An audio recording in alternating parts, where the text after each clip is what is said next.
So the world is rising up against the war criminals of the Israeli regime, and this really was a positive sight for me. You have in Sydney, Australia, at least 90,000 people came out in the middle of a rainstorm to protest against the genocide and for the Palestinians. So let's take a look at this here. Stop starving Gaza! Stop starving Gaza! It was the protest that brought Sydney to a standstill. Thousands marching across the harbour bridge. Despite the rain that come from all over the city and beyond. We just wanted to protest about what's going on in Gaza at the moment. There's too many deaths of young children, too much starvation. It's a sign of the turning tide of the opinion in this country, and it's a sign that people aren't going to put up with it anymore.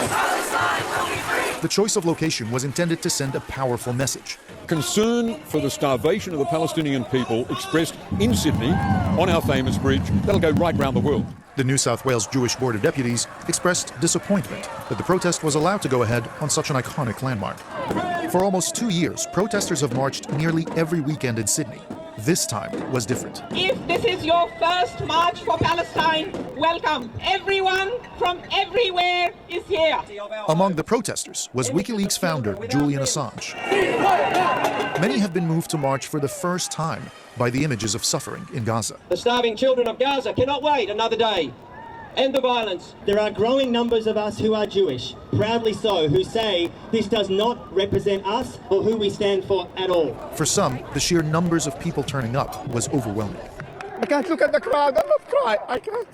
Thousands have braved this weather, the courts, and the warnings of the New South Wales Premier Chris Minns to be here today. Their message is the loudest it's ever been. They are deeply concerned about the level of human suffering taking place in Gaza. They want it to stop, and they're calling on the Australian government to act now. There was confusion as police sent text messages to protesters on the bridge telling them to stop and turn around for safety reasons. A short time later, it was announced people heading to the city could walk back over the bridge to avoid a crowd crush at the northern end. We had to scramble, we had to make snap decisions. It came very close to us having almost a catastrophic situation.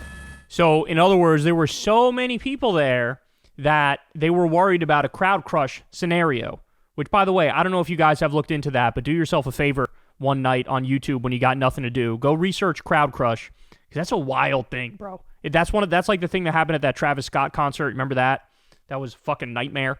But there were that many people that they were worried about that. That says a lot. Thousands more protested in Melbourne. Marchers tried to walk across the King Street Bridge, but were turned back by a line of police officers. In Adelaide, hundreds gathered at Parliament House in the city centre. A day for ordinary people to make their voices heard. Nabil Al-Nashar, ABC News, Sydney. That's incredible, bro. So that warms my heart to see that. What you're witnessing right now is really mind-boggling because at the same time you have the atrocities hitting a fever pitch, the starvation hitting a fever pitch, the bombings and the murders hitting a fever pitch. I mean, if you go follow Drop Site News on Twitter, and you'll figure out very quickly, it is a daily occurrence that people are starving to death, and it is an active strategy from the Israeli government. Kill about 100 Palestinians every single day. Murder them as they desperately seek for food and water, right? At the same time that's happening, the world is, day by day, getting more and more angry, more and more pissed off, more and more vocal, more and more protests, people getting out there in the streets. Now, as we discussed, you have the Irish president who came out there and said, I think it's time for military intervention against Israel, y'all.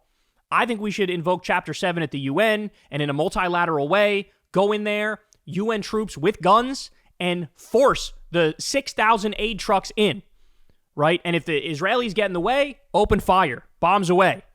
That's where we're at. That's where we're at with the horrors that we're seeing. So I'll show you this here. Now you have a former leader of Mossad, deputy director of Mossad going, yeah, it's a genocide. Look at this. Quote, this is a crime. This is genocide.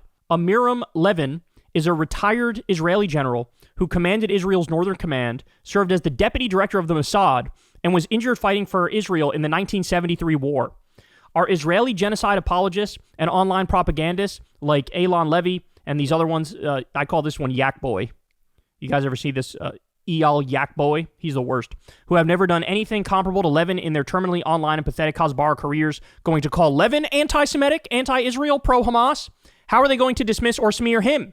They've lost the argument. They know it. We all know it. Guys, every single human rights group in the world, including the Israeli ones, are going, yeah, that's genocide. Now, every genocide scholar is going, yeah, it's genocide.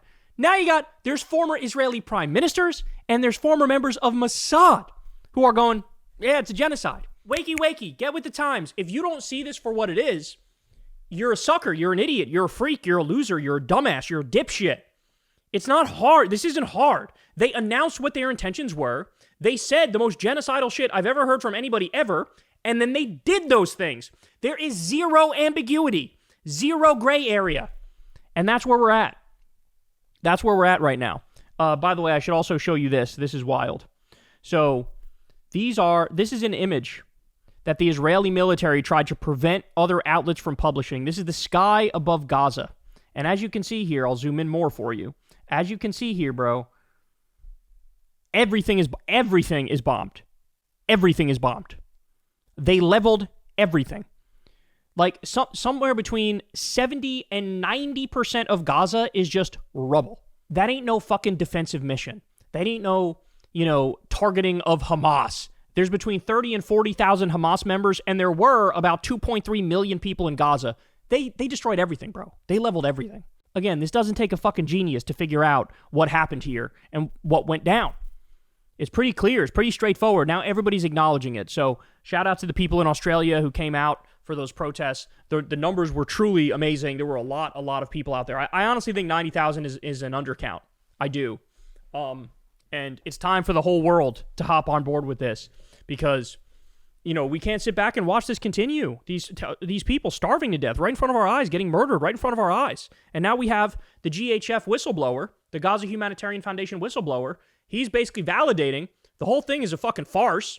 The whole thing's a farce, and they're murdering these innocent people. What more evidence do you need? There's nothing else. Hey, y'all, do me a favor and like and subscribe. It helps out big time in the algorithm. Click the bell as well for notifications when videos drop, and watch that video on screen right now. You know you want to.